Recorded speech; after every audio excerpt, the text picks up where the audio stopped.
ക്രിസ്തുയേശുവിന്റെ ധന്യനാമത്തിൽ എൻ്റെ സ്നേഹവന്ദന. ഞാൻ നിങ്ങളുടെ കൂടെ ചിന്തിക്കാൻ വിട്ടിരിക്കുന്ന ചിന്താവിഷയം 1 കൊരിന്ത്യർ 16 അധ്യായം അതിൻ്റെ 14 വാക്യമാണല്ലോ. അതിങ്ങനെ, നിങ്ങൾ ചെയ്യുന്നതെല്ലാം സ്നേഹത്തിൽ ചെയ്യുവിൻ. മനുഷ്യ ജീവിതത്തിലെ ഏറ്റവും മനോഹരമായ വികാരമാണ് സ്നേഹം.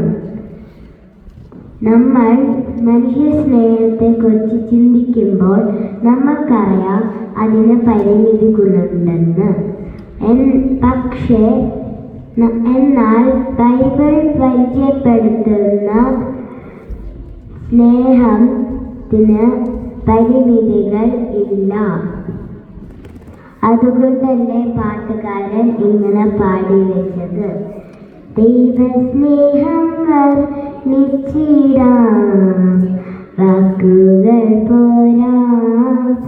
ഞാൻ നിങ്ങളെ സ്നേഹിച്ച പോലെ നിങ്ങൾ പരസ്പരം സ്നേഹിക്കുകയും. സ്നേഹത്തിൻ്റെ അപ്പോസ്തലനായ വിശുദ്ധ യോഹന്നാന്റെ സുവിശേഷം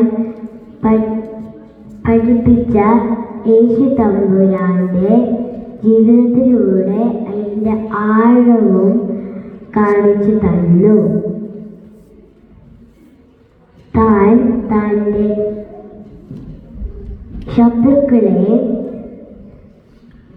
സ്നേഹിച്ച് താൻ ക്രൂശിച്ച് ചെയ്ത അവർക്ക് പ്രാർത്ഥിച്ചു. സ്നേഹം കുടുംബത്തിൽ നിന്നാണ് ആരംഭിക്കണേ. നമ്മൾ മാതാപിതാക്കളെ സ്നേഹിച്ചാൽ മാത്രമാണ് ദൈവത്തെ സ്നേഹിക്കാൻ പറ്റുള്ളൂ. പ്രിയ കൂട്ടുകാരെ, സ്നേഹത്തിന്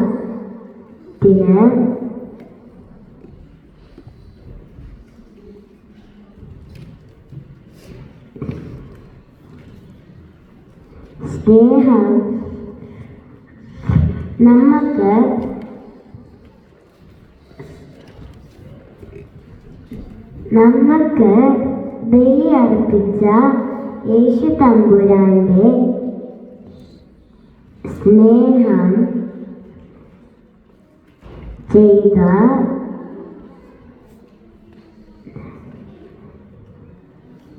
സ്നേഹത്തിൻ്റെ ആഴവും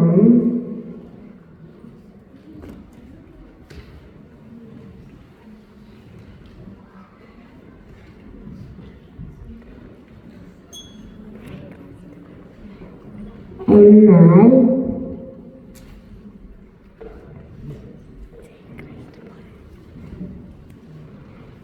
എന്നെ കേട്ട എല്ലാവർക്കും നന്ദി, നമസ്കാരം.